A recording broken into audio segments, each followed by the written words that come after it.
என்னடி ஊருக்கெல்லாம் போயிட்டு வந்தாச்சா? முண்டச்சி, என்ன இப்படி சோகமா உட்காந்துட்டு இருக்க? ஊருக்கெல்லாம் போயிட்டு வந்தாச்சு. நேத்து தான் வந்தோம். உன் பொண்ணெல்லாம் நல்லா இருக்காளா? பாத்துட்டியா? எப்படி இருக்கா? அவளுக்கு என்ன குறை? அவ என்னோட பொண்ணாச்சே, அவ நல்லாதான் இருக்கா. அவளுக்கு ஒரு பிரச்சனையும் கிடையாது. அவ மாமியார தலையில தூக்கி வச்சு அவ ஆடிட்டு இருக்கா, மாமியார அவளை தலையில தூக்கி வச்சு ஆடிட்டு இருக்காங்க. ஆமாமா, உன் மகளுக்கு இதெல்லாம் சாதாரண விஷயம் தானே? ஏம்பி, மாமியார நல்லபடியா பாத்துக்கணும்னு அவள்கிட்ட சொல்லி சொல்லி வளர்த்துருக்கேன்.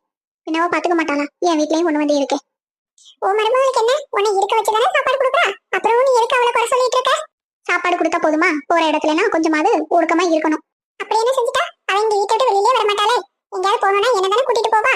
உனக்கு அதுல கூட கஷ்டமா இருக்கா? அப்படி அவ எந்த தப்பும் பண்ண மாதிரி எனக்கு தெரியல. நீ சும்மா அந்த பிள்ளையை குறை சொல்லிட்டே இருக்காத.